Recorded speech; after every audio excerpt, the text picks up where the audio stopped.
Vamos a ver al último psicoanalista de nuestro jugoso menú del año, después de conocer al Tata Freud, después de conocer a la madre Anna Freud, ¿cierto? Que es la hija del Tata, viene a ser como nuestra madre, ¿cierto? La madre de los mecanismos de defensa, la madre de la psicología del yo, y después de haber visto a la otra madre, la madre, la madre mala, la madrastra, la Melanie Klein, ¿cierto? La que se peleaba con Anna Freud, la que después al final se tomó un tecito con ella, ¿cierto? La Anita. No, esta es la Melanie, la Melania. A ver si es que... La Melania. Eh, y después de haber visto a uno de los hijos en común, ¿cierto? Este chilensis, Otto Kemper, ¿cierto? Que integraba los aportes de Anna Freud y la psicología del yo, los aportes de Melanie Klein y la psicología de las relaciones objetales.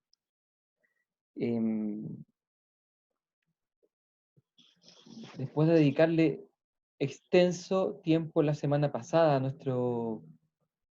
nuestro coterráneo Otto Kemper, ¿cierto?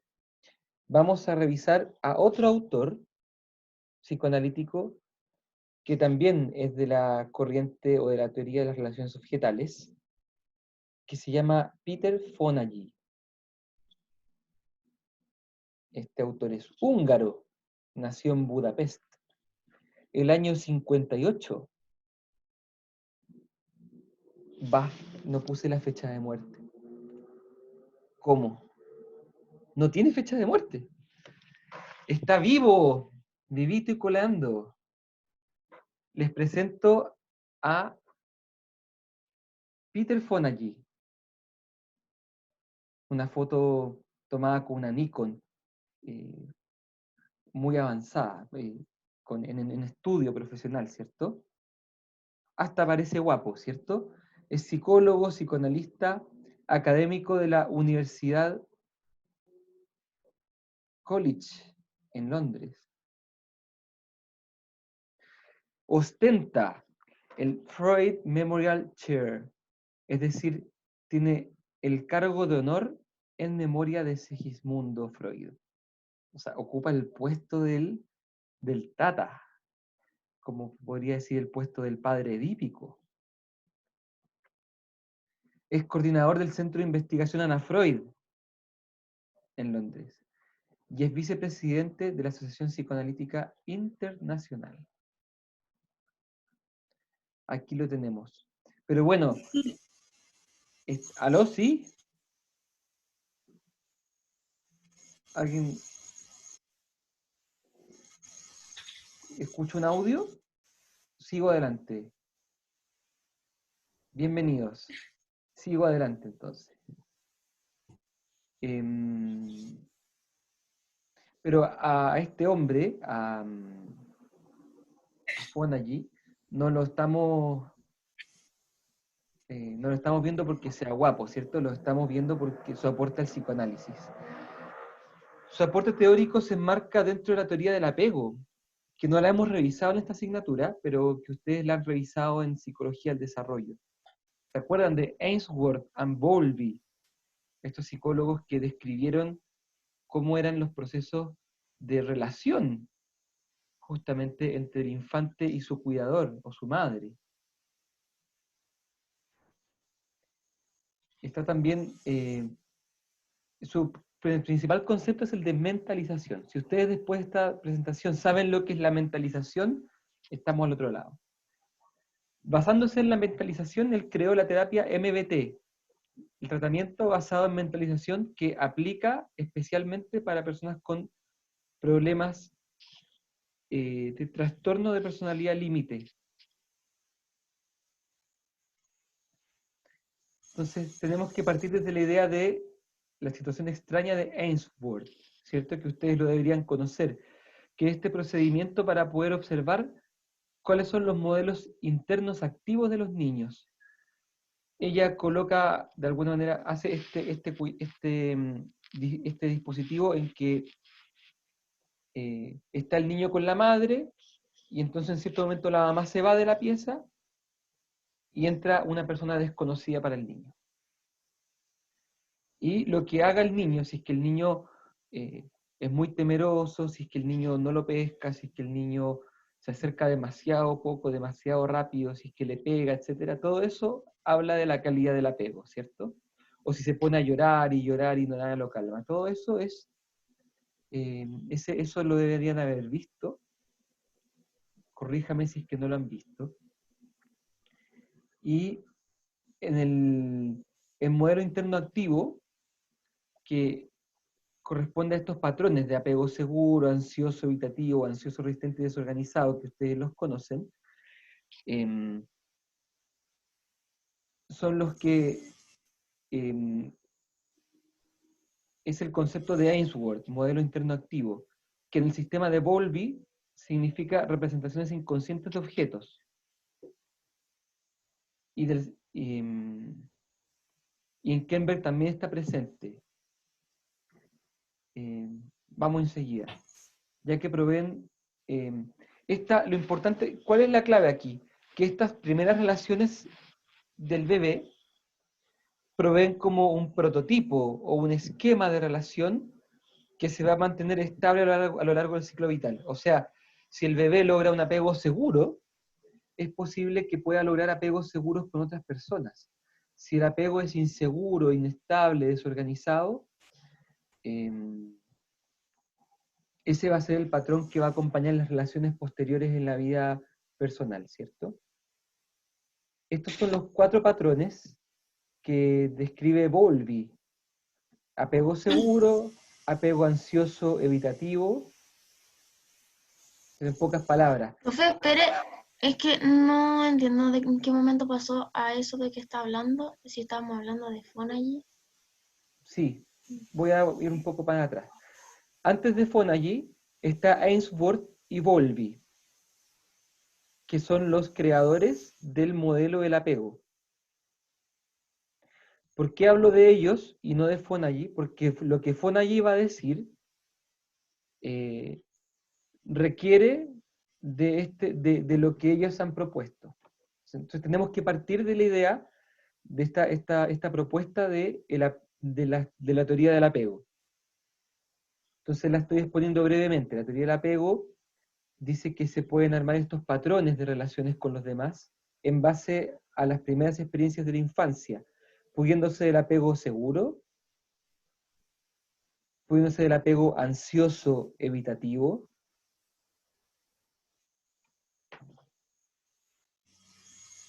pudiendo ser el apego ansioso resistente y pudiendo ser el apego desorganizado, desorientado.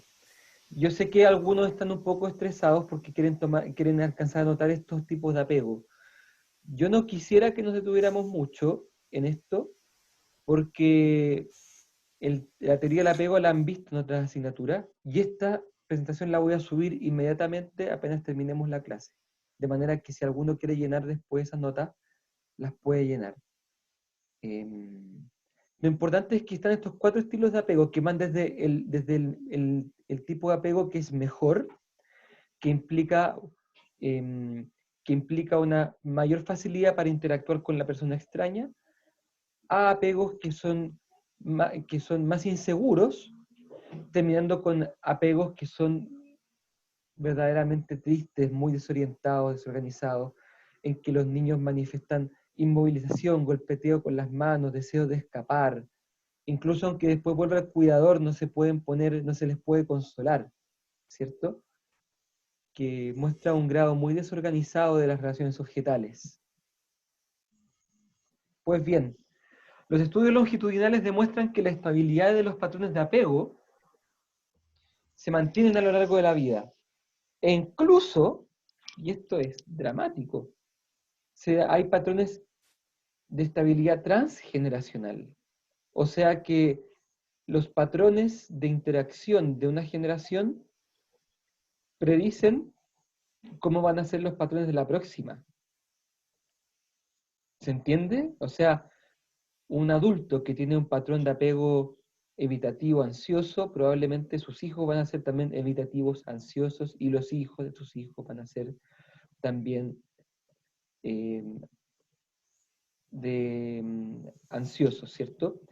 Eh, no sé si es predeterminación. Lo que ellos dicen, lo que están diciendo es que los estudios demuestran que estos patrones tienen estabilidad, o sea, que tienden como a contagiarse, podría decir uno de generación en generación. No está diciendo que esté obligado a que pase, pero simplemente pasa. O sea, pasa que un estilo de apego se transmite a la siguiente generación. Y no es tan raro imaginarlo, porque si yo estoy acostumbrado, por ejemplo, a un tipo de relación ansioso, cuando yo tenga un hijo, me voy a relacionar de manera ansiosa con él, repitiendo lo que los papás hicieron conmigo. Ok, voy un poquito más lento. Y, y a su vez, repitiendo, transmitiendo ese estilo de apego con mis hijos. Mis hijos también saldrán de esa manera y probablemente van a repetir. Es cuestión de crianza, posiblemente. Lo cierto es que los estudios no dicen cuál es el mecanismo por el que se transmiten los patrones, pero sí demuestran que se transmiten. ¿Ok? Y según los estudios, esta transmisión de los patrones no es genética, ¿cierto? Sino que es ambiental, probablemente de crianza. Ahora vamos a entrar al tema de la mentalización. En el contexto de la teoría psicoanalítica, Fon allí plantea que habría existido una falta de interés en los mecanismos que originan y organizan las representaciones mentales, es decir, en los procesos mentales. Recordemos que representación mental es una,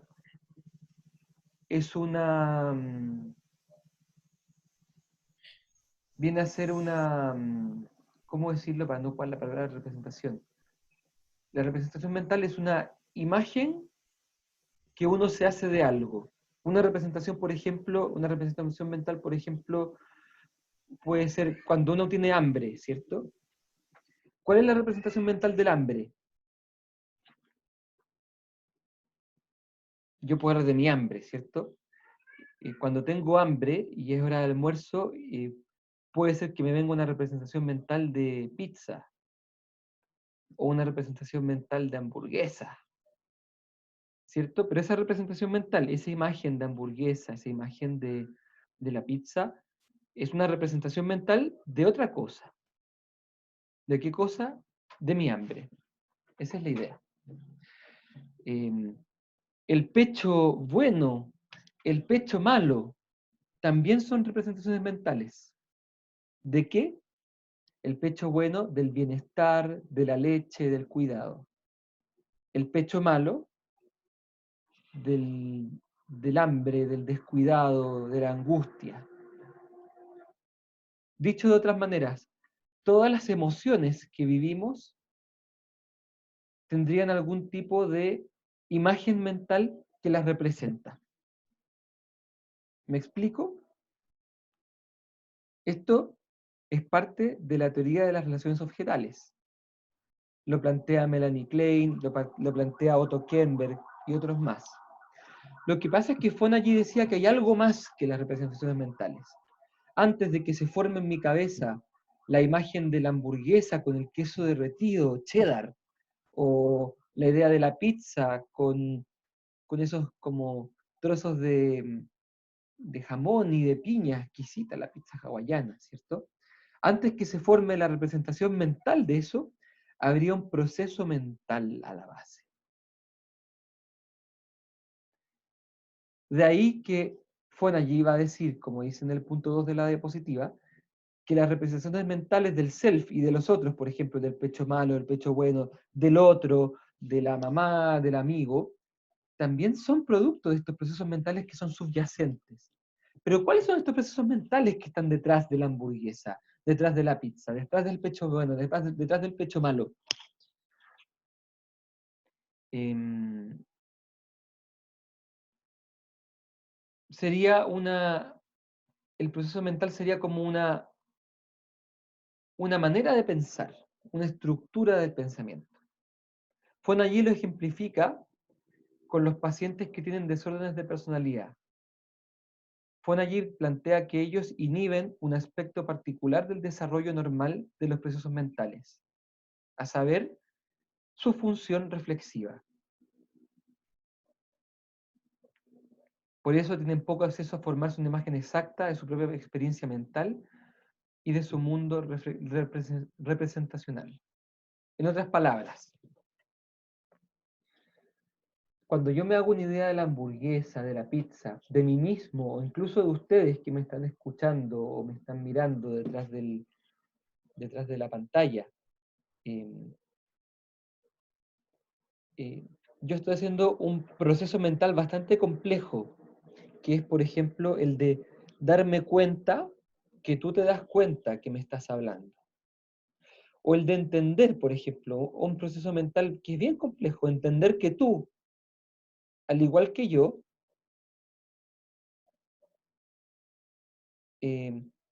estamos pensando, y que estamos pensando y que nuestra conducta es fruto de nuestra planificación.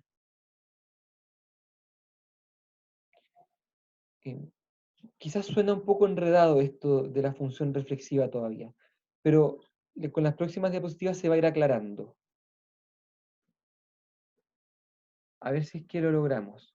Los pacientes que tienen desórdenes de personalidad se encuentran atrapados en esquemas de atribución, en respuestas rígidamente estereotipadas, usando el afecto como de manera instrumental y no simbólica, sin capacidad de reflexión ni modulación. En otras palabras, inhiben la capacidad de pensar acerca de sí mismos y en los demás en términos del pensamiento y sentimiento. ¿Y esto por qué ocurriría? Como una adaptación al maltrato crónico severo. Voy a poner otro ejemplo a ver si es que nos sigue ayudando.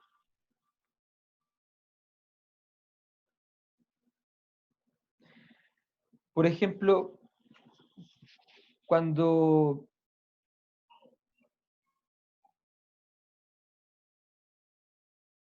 a ver, ¿cuál puede ser un buen ejemplo?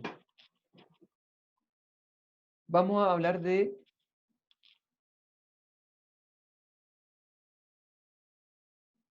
¿qué puede ser? Vamos a poner una situación interesante.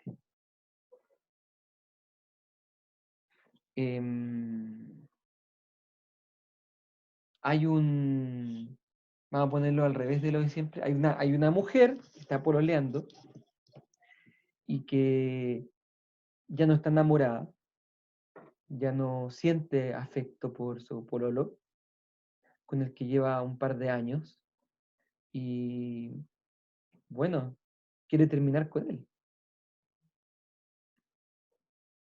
¿Por qué se suele complicar una persona para terminar con el otro? Ayúdeme por el chat. ¿Por qué se suele complicar una persona cuando le tiene que decir al otro, hoy sabes que no quiero seguir pololeando contigo? ¿Por qué? Sí, el otro se va a sentir mal, ¿cierto? Hay un punto. Pero fíjate que para que tú captes que el otro se va a sentir mal, tú tienes que tener un mínimo grado de empatía y capacidad de entender y de sentir que el otro también siente y entiende. Eso es mentalizar.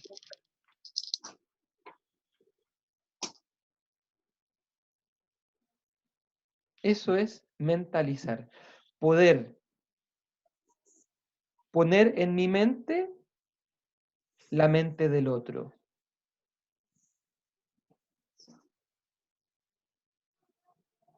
Las personas con psicopatología grave no tienen esta capacidad. Por eso es que también ustedes sabrán que hay algunas personas que llegan y patean al otro de la noche a la mañana sin decirle ni pío, sin ponerle anestesia, sin hacerle ningún tipo como de de proceso, sino que llegan y punto. E incluso al día siguiente o la semana siguiente le empiezan a mandar fotos al otro con su nueva pareja. Yo esto lo he sabido porque, bueno, por experiencia vital de gente conocida y también por pacientes que me cuentan que a la semana la otra persona ya estaba con fotos con la nueva pareja. Entonces no hay una, no hay mentalización. No está la capacidad de poner en mi mente la mente del otro. Profe, pero entonces la mentalización sería como la empatía.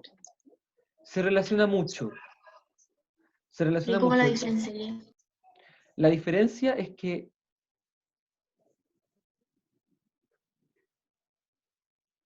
la empatía apunta más a entender las emociones del otro, a ponerme en su lugar. Por ejemplo, si tú estás triste, si yo soy empático, me voy a poner también un poco triste al escucharte. Mentalizar, en cambio, significa que yo puedo entender o comprender qué es lo que está pasando por tu mente y por qué te sientes como te sientes. Es un poco más profundo, quizá apunta a entender los procesos mentales del otro, no solamente la emoción. Te pongo otro ejemplo. Yo tengo un hijo, ustedes quizás de repente lo escuchan acá, que tiene 2 años y ya tiene 2 años y 3 meses. 2 años y 2 meses. Y fíjense que él es empático, él es muy empático, pero no mentaliza nada. O mentaliza muy poco. ¿En qué lo noto? Por ejemplo, a veces estoy con mi mujer, estamos en la mesa los tres, yo me pongo a reír con mi mujer de alguna broma. Entonces él nos mira, papá, mamá riendo, y se pone a reír también. Y se muere la risa con nosotros, pero él no sabe de qué se está riendo. No tiene idea. Se ríe porque se contagia por las neuronas espejo, punto. ¿Tiene empatía? Sí. ¿Es capaz de contagiarse con la emoción del otro? Sí. Pero no es capaz todavía él, por ejemplo, de entender que detrás de mí, cuando él ve al papá, detrás de lo que él ve como papá, hay una persona que también como él piensa y tiene una idea de sí mismo de los demás. Bueno, es que él tampoco tiene una idea de sí mismo de los demás. ¿Me explico? La mentalización apunta a ese proceso de, de la capacidad de poner, de entender la mente del otro, lo que también significa que yo puedo entender mi mente, ¿cierto?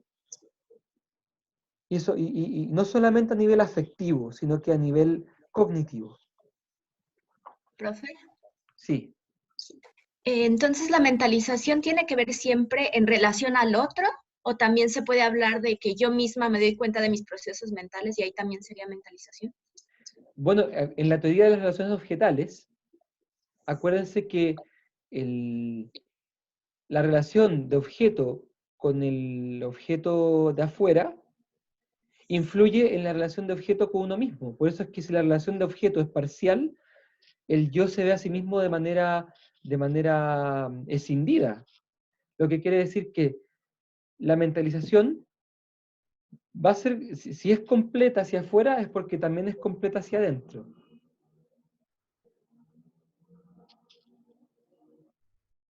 ¿Me explico? O sea, la mentalización refiere a ambos aspectos, la capacidad de, primero, de entender mi propia mente, de entenderme a mí mismo con mi self y con mi manera de ser, distinto de los demás objetos o personas, y también entender a las otras personas como capaces de tener su propio esquema y mundo interno. ¿Cierto? Cuando un pololo o una polola no entienden esto, llegan y patean al otro sin ningún cuidado, le tratan mal. Las personas psicopáticas, por ejemplo, no tienen capacidad de mentalizar al otro. Los psicópatas no tienen ni empatía ni mentalización. Entonces ellos actúan teniendo una cercanía con las personas. Sí, los psicópatas entienden muy bien el comportamiento de los demás, pero lo entienden muy bien desde afuera. Son como expertos predictivos porque como mirando a los demás como animalitos, mirándolos como según sus patrones de conducta. Pero los psicópatas son incapaces de empatía, y también son incapaces de mentalización. No son capaces de entender de verdad los procesos mentales del otro. Porque probablemente ellos tampoco se entienden a sí mismos. ¿Se va entendiendo más lo de la mentalización? Voy a la... vamos a seguir adelante y después vamos a volver a estas diapositivas para ver cómo se aclaran. Según Fonagy, hay evidencia empírica que relaciona el desarrollo de las funciones mentales, es decir, el desarrollo de la mentalización, con el apego temprano. Plantea que los esfuerzos de los anteriores psicólogos, el de Bowlby, Ainsworth y otros, para relacionar las características del apego temprano y la patología, habrían fallado, porque no habían considerado este aspecto de la mentalización, porque no consideraban la forma en que el individuo experimenta su ambiente. Según Fonagy, lo voy a decir de manera mejor que lo que está en ese párrafo, Bowlby, Ainsworth y otros se quedaron pegados en el comportamiento externo del niño, en la situación extraña, pero no fueron capaces de entender lo que pasaba a nivel de procesos mentales del niño. Fonagy viene a explicar ese asunto. Va a explicar cómo funciona el tema de la mentalización. Y va a proponer, vamos a ver, quiero llegar a la diapositiva, en que propone el progresivo desarrollo de la mentalización. Voy a llegar rápido hasta allí, porque me interesa que lo veamos, para que a usted se le haga claro, y después volvemos para atrás. La ¿No se lo puedo mentalización... repetir? Lo de según Fonagy, los Sí, otros. Pero, ¿puedes decir los nombres que nunca alcanzó a anotar los otros, los que ok, habían postulado lo del apego? voy a ponerlo por el chat. Mary Ainsworth y... ¿Cómo se llama Bowlby? John Bowlby se llama. Y Juan Bowlby. Ahí están por el chat. Mary Ainsworth y John Bowlby. Ellos son los padres de la teoría del apego, los que, según Fonagy, habrían hecho un análisis incompleto porque habrían descuidado el análisis de los procesos mentales del niño. Se habrían centrado excesivamente en la conducta externa, sin entrar en sus representaciones mentales y sus procesos mentales. Vamos a revisar cuáles son las etapas de la mentalización, porque yo creo que con esto les va a quedar muy claro. El desarrollo de la mentalización implica la adquisición de una comprensión gradual de 5 niveles de complejidad creciente, como por capas. Primero, el self físico, o el nivel físico del self, el self social, o nivel social del self, nivel teleológico, nivel intencional y nivel representacional. Los nombres son complicados, pero la explicación es sencilla. Nivel corporal, el bebé. Desde el nacimiento, el niño reconoce los efectos que él puede producir en los cuerpos presentes en el espacio. Puede poner cosas en movimiento como causante o autor. Me acuerdo perfecto cuando mi hijo empezó a tomar objetos y los tiraba, los arrojaba. Y después se quejaba, quería que se le pasáramos de nuevo el objeto porque lo quería tirar de nuevo. Estaba en plena exploración del asunto corporal y darse cuenta que lo que él hacía a nivel corporal hacía efectos afuera.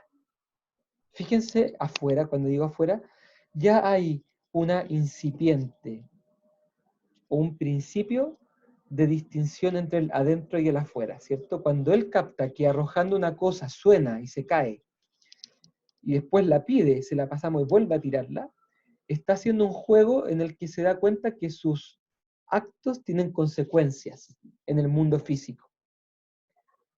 Todavía no sabe que yo soy el papá, todavía no sabe de que a mí me pasan cosas cuando él hace eso, todavía no sabe nada de eso, pero sabe que hay una especie de causa y efecto en el mundo físico.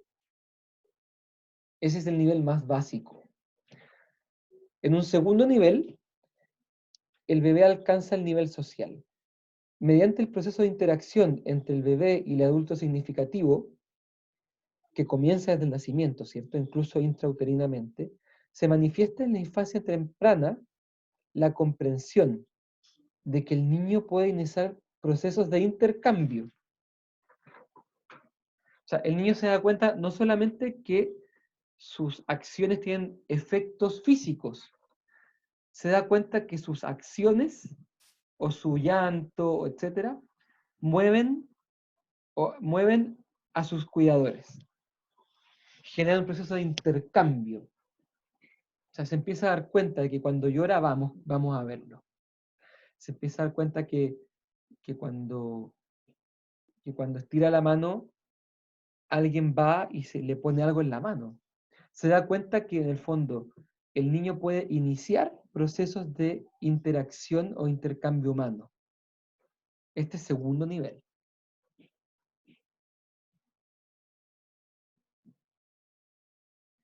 Es más complejo que el corporal, pero asume también el corporal. El niño que está en el nivel social asume el nivel corporal, pero ahora además capta que sus acciones inician procesos de relación con los demás. Por ejemplo, Profe, el tema, ya te doy la palabra, el tema del juego, me acuerdo como por ejemplo, jugaba con mi hijo a levantarlo y a bajarlo, levantarlo y bajarlo, y él de repente se quejaba cuando no lo levantaba, y cuando lo levantaba se reía. Él se daba cuenta que y después, claro, uno se da cuenta que aprende a manipularlo, entre comillas, porque cuando él quiere ser levantado se ponía a llorar. Entonces, ya está claro que él alcanza un nivel social, capta que lo que él haga, que diga, genera algo en otros. Te escucho. que decía que si tenía como cierta edad esto de nivel corporal y nivel social, Sí, como en cuando se adquiría, por si las podía decir. los próximos niveles tienen edades más predeterminadas. Fonagy no, o quizás yo no he estudiado suficientemente a Fonagy, pero, pero el nivel social igual se ve temprano.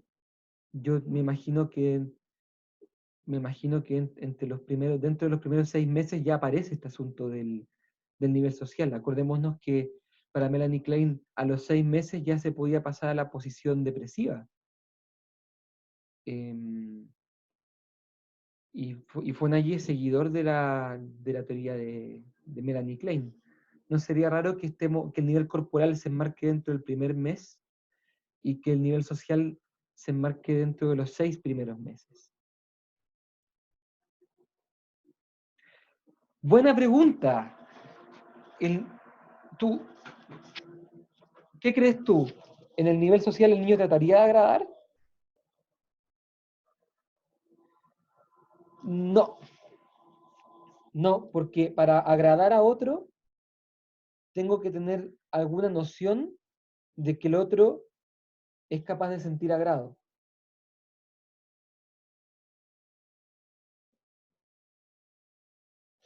Por ejemplo, si yo te quisiera agradar a ti, no lo podría hacer si es que no te considerara a ti como una persona que piensa, que siente, que se quiere sentir bien. Si no pensara en eso, no podría agradarte.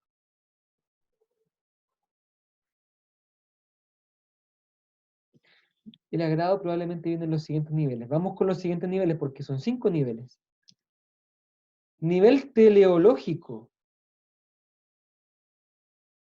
Fíjense en este. Aquí se queda el psicópata. Predice la conducta del otro, pero no entiende las razones o la motivación interna del otro.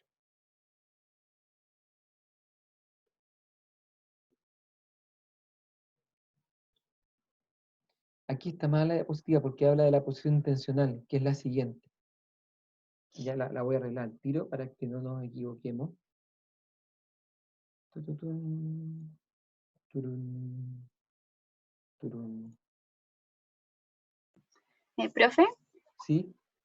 toda patología o psicopatología va a carecer de esta ¿cómo se llama? Mentalización, o no todas. Bueno, para Fonagy, los problemas más estructurales del self, es decir, la estructura límite y las patologías más graves, como los trastornos de personalidad limítrofe, esquizotípicos, incluso los psicóticos, provienen de no haber podido progresar suficiente en estos niveles. Fíjense que es muy parecida a la teoría del apego. Lo que pasa es que el apego predecía problemas de salud mental en base al tipo de relación. Fonagy predice en base al tipo de mentalización. Según Fonagy, su método es más exacto. Entonces, la posición teleológica predice la conducta del otro, pero no entiende los motivos internos. Los pacientes limítrofes funcionan de este modo, experimentan las intenciones de los otros en términos de asociaciones físicas, y no tienen acceso a los estados mentales del otro. Esto es lo que les decía, que ven a los demás como animalitos, o como especies de robots. Ese es muy buen ejemplo, como robot. Por ejemplo, si tú ves que lloras y llega el papá, lloras, llega el papá, lloras, llega el papá, tú te vas dando cuenta que puedes predecir lo que va a hacer el papá. Sabes que va a venir. No sabes bien lo por qué. No entiendes su proceso mental interno, pero entiendes, pero eres capaz de predecir su conducta. Esto hacen los psicópatas. Son expertos en captar y entender los patrones del otro para aprovecharse de ellos. Por ejemplo, un psicópata podría ser que vea de afuera a alguien, que conozca a alguien que se da cuenta que nunca dice que no, que siempre dice que sí. Nota que no pone resistencia, nota que es influenciable. No sabe cómo se siente ni piensa mucho en la mente de él, pero se da cuenta que él también podría hacer algo para aprovecharse de esa persona porque ya la puede predecir. La predice desde afuera, como si fuese un científico que ha visto muchas veces cómo se comportan los demás. Y en base a eso sacan provecho. Claro, el psicópata se comporta de la manera en que sabe que va a producir un comportamiento en el otro. ¿Por qué se llama teleológico? ¿Saben lo que significa teleología?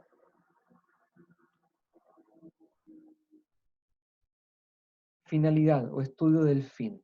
Eso es. ¿Por qué se llama posición o nivel teleológico? Porque en esta etapa del desarrollo el niño capta cuál es la finalidad de la conducta del otro. O sea, hacia dónde va la conducta, pero no capta los motivos internos. Es como nosotros cuando analizamos a los perros, ¿cierto? O a los peces. Sabemos que si tiramos que si ponemos comida en alguna parte van a llegar los peces. No nos metemos en su mente, ¿cierto? Porque te metes en la mente de tus peces. ¿Tienes algo que contarme? ¿Quieres compartir algo personal? ¿Cierto? ¿Tus peces te hablan? No, bromas. Lo que quiero decir es que uno entiende, por ejemplo, cómo se mueven los peces para la comida. Uno entiende que si uno quiere matar si hay una plaga de ratones, lo que hay que hacerle es una trampa con un queso envenenado, etc. Porque entendemos el actuar de estos animales, pero obviamente nosotros no nos hacemos representaciones internas de lo que ellos piensan.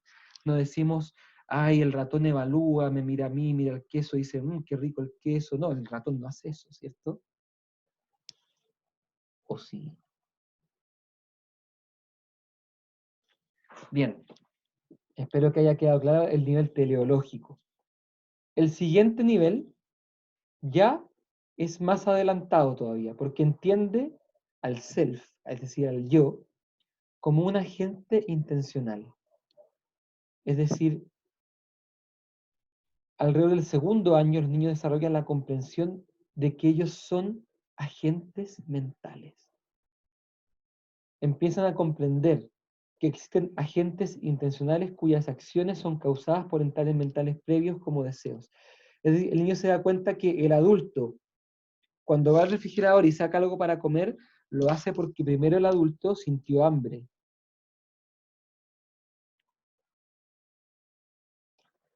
Y en este punto comprenden que sus acciones pueden generar cambios en la mente del otro, no solamente en el cuerpo. Es decir, el niño ya no solamente entiende que si se pone a llorar va a llegar el papá. El niño entiende que el papá se va a preocupar o que el papá se va a angustiar o que el papá se va a sentir triste. Eso no lo entendía antes el niño. Obviamente esto tiene que ver muchísimo con la empatía también.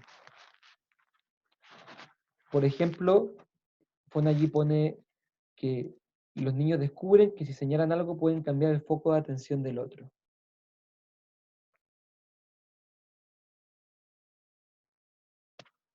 O sea, fíjense, el niño en esta capa de mentalización ahora entiende que el otro tiene intenciones, tiene emociones, tiene estados mentales. Y también él mismo tiene estados mentales. Y su conducta no surge como el ratoncito, sino que surge a partir de estados interiores.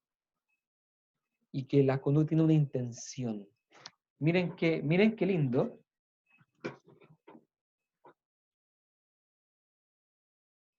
Oh, me veo como iluminado por el sol, ¿o no? Me veo como divino. ¡Oh! Bueno, vamos a ver. Ahí sí. Ya no me veo divino.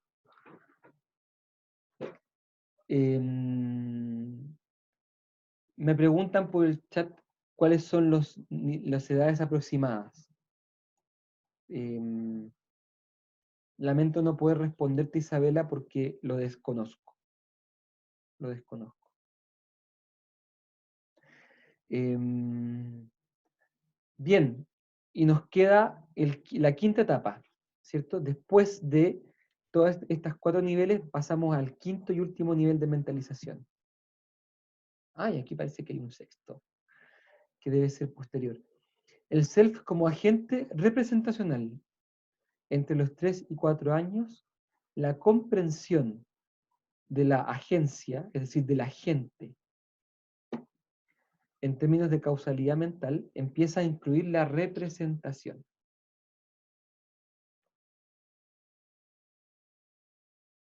En este punto se puede decir que el niño se concibe como agente representacional. Sus estados mentales, intencionales, son representaciones en su naturaleza. O sea, si en el self anterior, que era el del agente intencional, se empieza a entender que el actuar obedece a intenciones internas, en el self como agente representacional, esas intenciones además tienen representaciones asociadas. O sea, digamos de otra manera,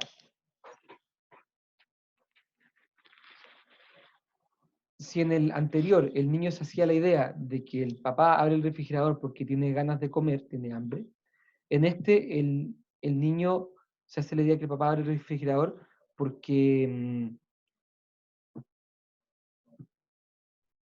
el papá cree que tiene hambre.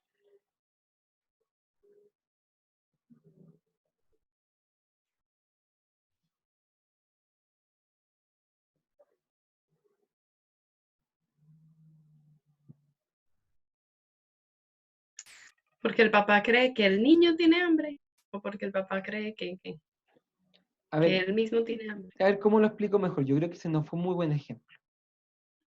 Denme otra oportunidad. Denme otra chance.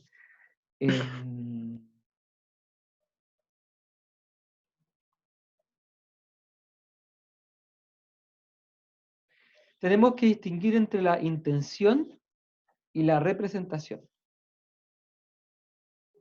Una intención es una especie de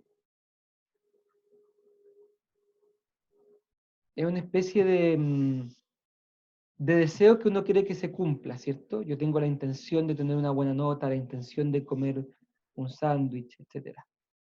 Eso se alcanzó en el nivel anterior. Pero en este nivel, además está la representación, es decir, la posibilidad de que las intenciones se trabajan en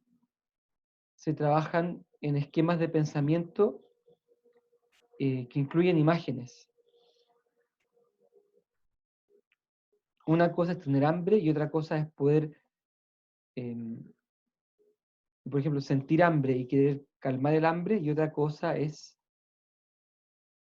hacerse la idea o tener imágenes internas acerca del hambre que incluso pueden ser cercanas al concepto, como por ejemplo es hora del almuerzo, es la hora del almuerzo, o es bueno que me alimente. O sea, es un poquito más complejo que la mera intención de querer comer. Entonces, Escucho.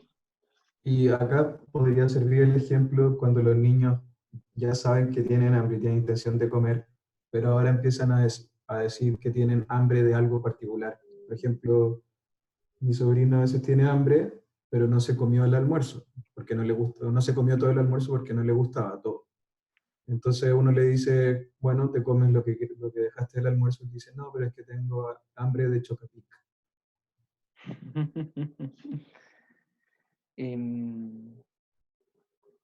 Bueno, es que eso puede hacerse sin tener el self como agente intencional. O sea, un niño perfectamente puede sentir que una comida no le gusta y que quiere otra, sin que haya todavía una comprensión del self como agente intencional. No necesariamente.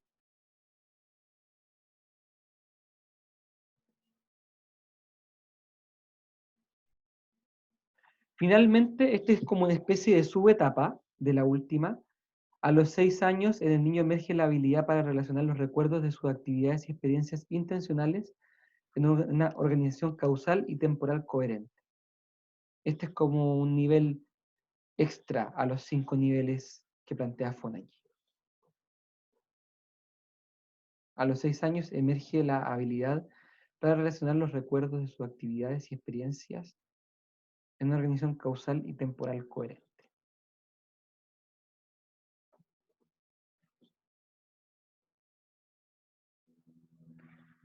Vamos a volver.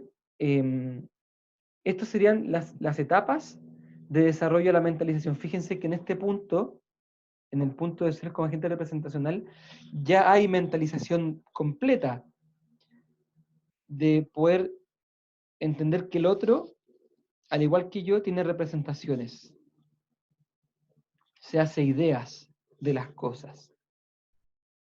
Y con esas ideas maneja sus intenciones, deseos y creencias. Y que en base a estas ideas intenciona su actuar.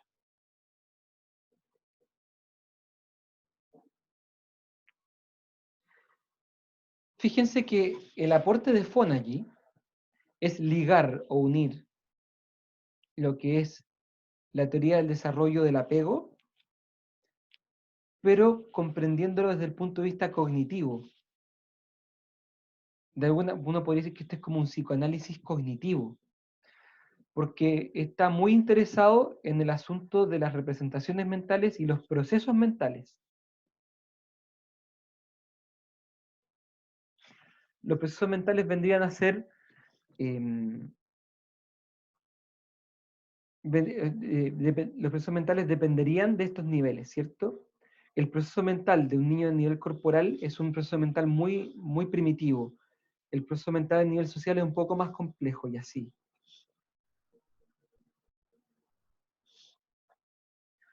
Vamos a ver unas diapositivas de más atrás porque ahora que ya hemos visto este esquema nos va a ser más fácil entender.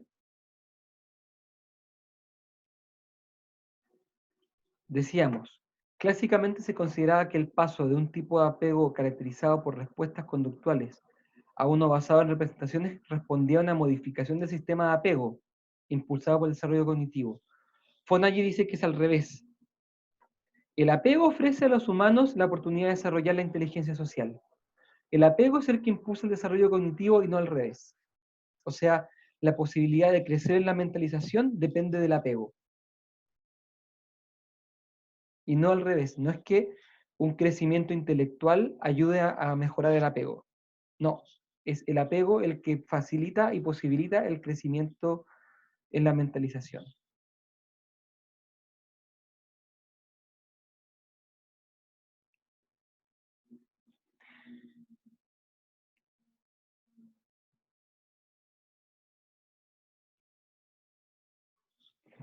Hay una pregunta en el chat que dice, ¿el niño ya podría generalizar de una persona a otra evaluando las consecuencias? Eso lo puede hacer ya, lo puede hacer de manera rudimentaria en el nivel intencional, del agente intencional, porque ya sabe que el otro tiene intenciones y que puede tener consecuencias.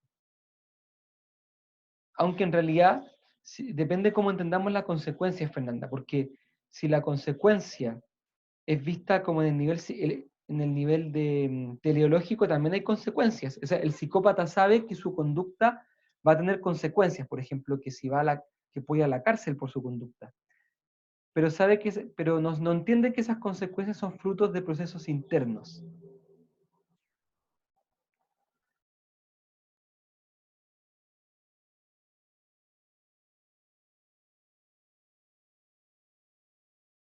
Te respondo bien entonces, la capacidad de comprender las consecuencias de los actos, las consecuencias de los actos provienen desde muy chico, desde que sabe que el niño tira un objeto y el objeto cae. Ahora, de entender al otro, de entender las consecuencias interiores, claramente eso ya depende del self como agente intencional.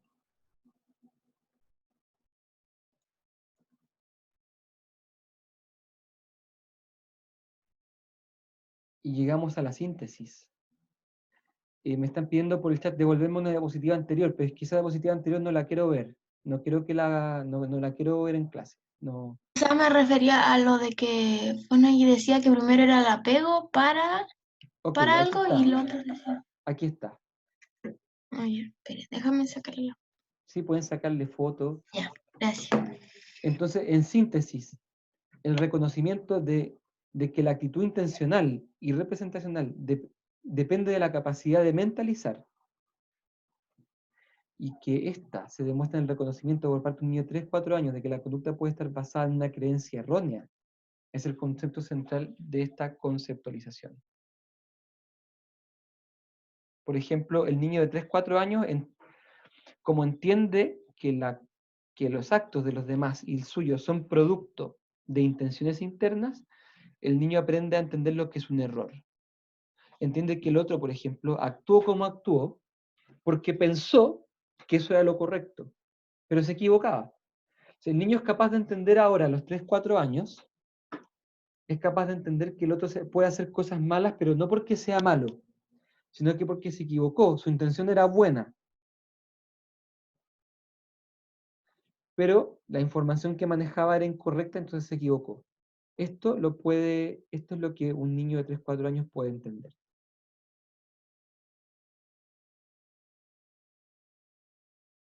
Y para esto se requiere de la mentalización. ¿Cómo vamos hasta acá? ¿Qué le ha parecido Fonagy? ¿Qué le ha parecido este psicoanalista cognitivo, este psicoanalista de los procesos mentales?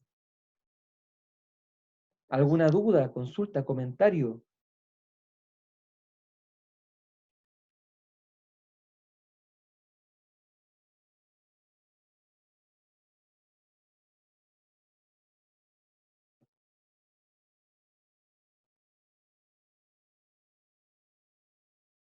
Y aquí hay algunas preguntas.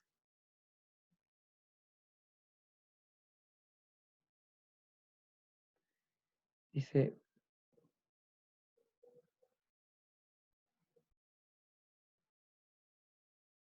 Antonio Fernández, dice que los niños son capaces de entender intenciones a esta edad. Claro, dice que el niño a los 2 años, miren, vamos a alrededor del segundo año, el niño empieza a comprender que existen agentes intencionales. También comprenden que sus acciones pueden generar cambios en la mente del otro. O sea, todo esto, el niño alrededor de los 2 años ya entiende lo de las intenciones.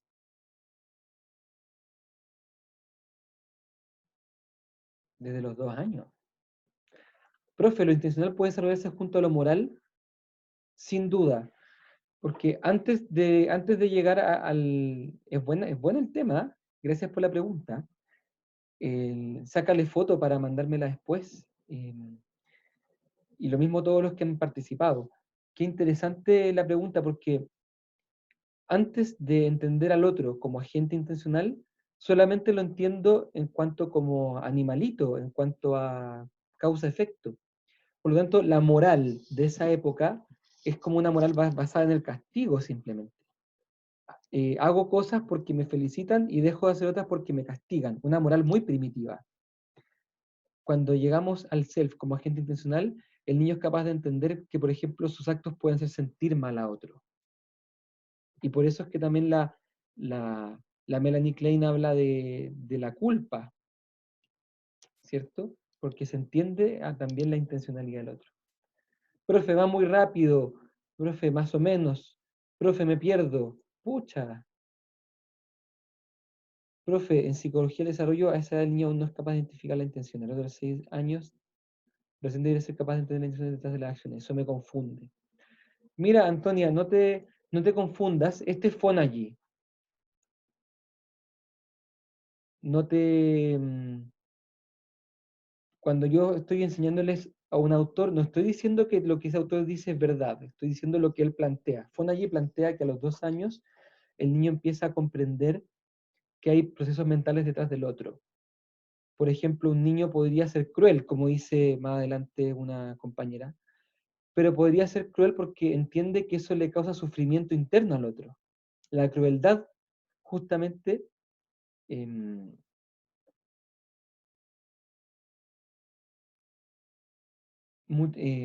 muchos casos puede también requerir que quiero que te sientas mal. ¿Me explico? Y para eso tengo que entenderte como agente intencional. Por lo que entendido en la infancia preescolar, el niño se guía mucho por el castigo del premio, eso me confunde. Sí, sé que estás confundida, pero acuérdate que estamos hablando de Fonagy. Fonagy plantea esto. Tarea de nosotros, de ustedes, ver cómo se compagina esto con los otros autores. Profe, ¿eso podría relacionarse con el uso de la razón correcta? Lo siento, el uso de la recta razón, complicado. Eso requiere una explicación muy, muy larga.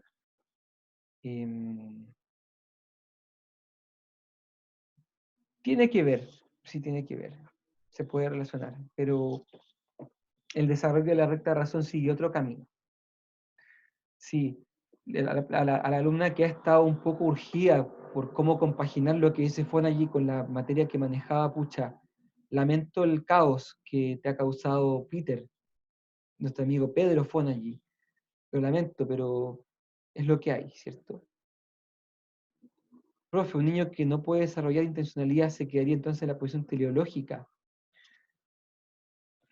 En la posición teleológica, si es que no se queda en una anterior.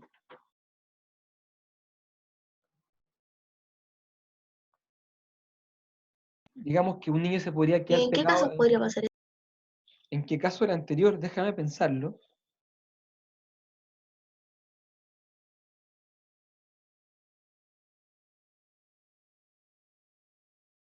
No se me ocurre mucho ahora. Tendría que estudiar más lo que dice Fonagy. Pero en principio, la posición teleológica yo creo que es en la que más, es más fácil entender en qué tipo de trastorno se puede traducir.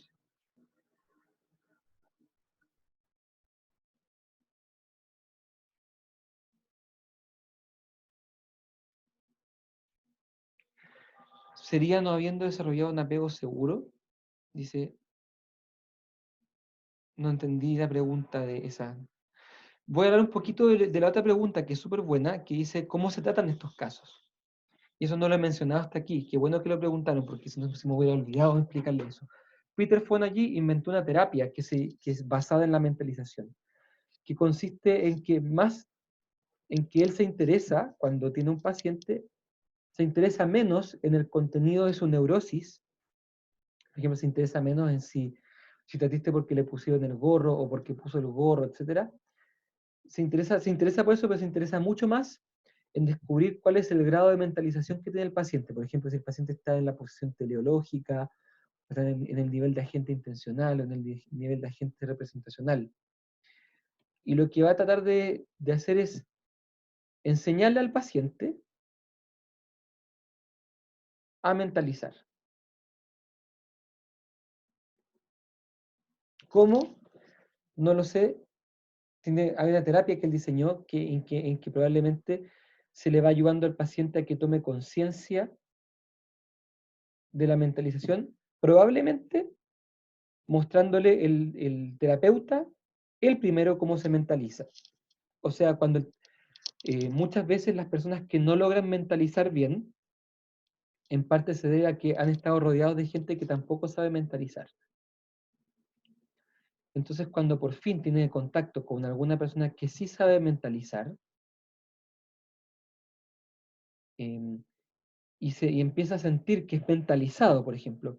A veces me ha pasado con algunos pacientes que se sienten demasiado bien por el simple hecho de que yo les escucho y trato de entender lo que les pasa. A veces llegan a decir, ¿sabe qué? Nadie antes me había escuchado en serio. Frases como esa, ¿cierto? Significa que se dan cuenta y empiezan a tener una primera experiencia de ser mentalizados. Y esa experiencia les ayuda a ellos también a integrarse y a llegar a una mentalización propia y posteriormente a la mentalización de los demás. No, entiendo, me preguntan si hay una crítica. Fue allí, considera que esto puede mejorarse incluso en los adultos, pero requiere de que estén las condiciones precisas, y por supuesto que demora un poco más que en la infancia, pero se podría. Habían métodos para ayudar a los pacientes a aprender a mentalizar, y eso pasa sobre todo con la relación terapéutica. Ahí es muy importante porque en esa relación se enseña.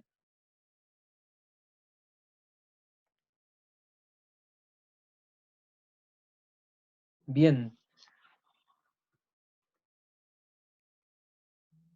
Estimados, ahora sí estamos llegando al final. Sí, la mentalización puede ser educada y desarrollada. ¿Mm?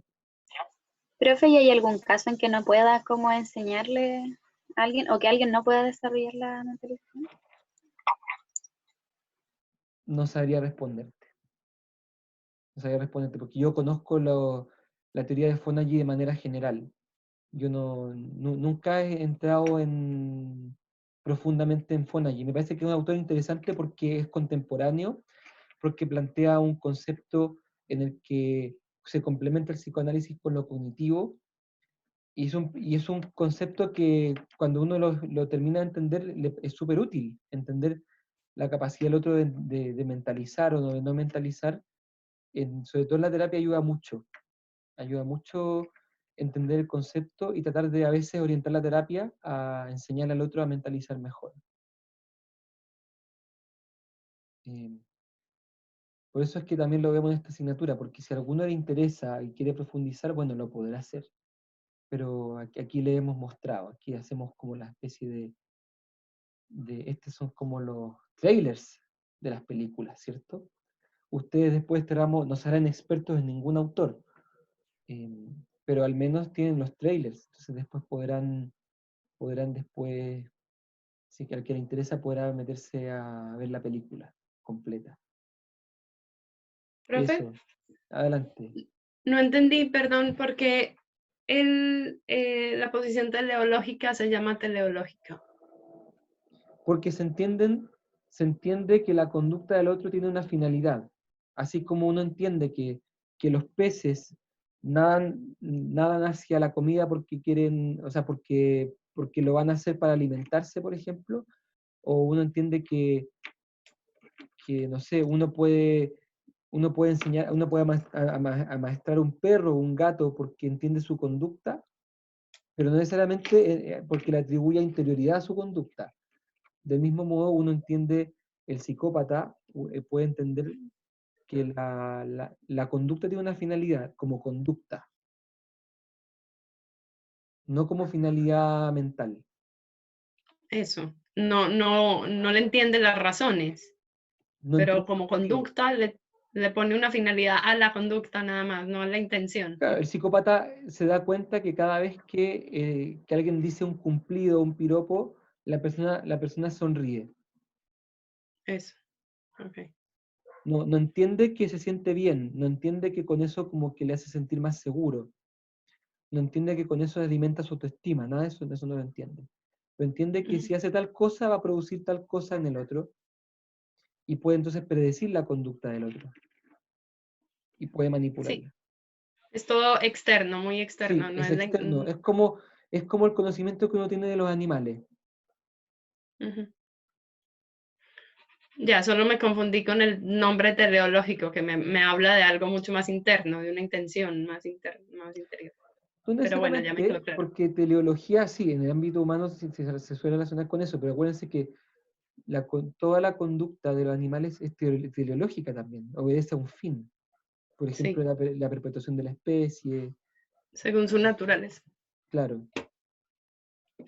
Bien, Ok, estimados, gracias. cerramos entonces allí y cerramos con esto al psicoanálisis. En 10 minutos más vamos a volver para empezar a ver la disidencia, que es muy, muy, muy interesante.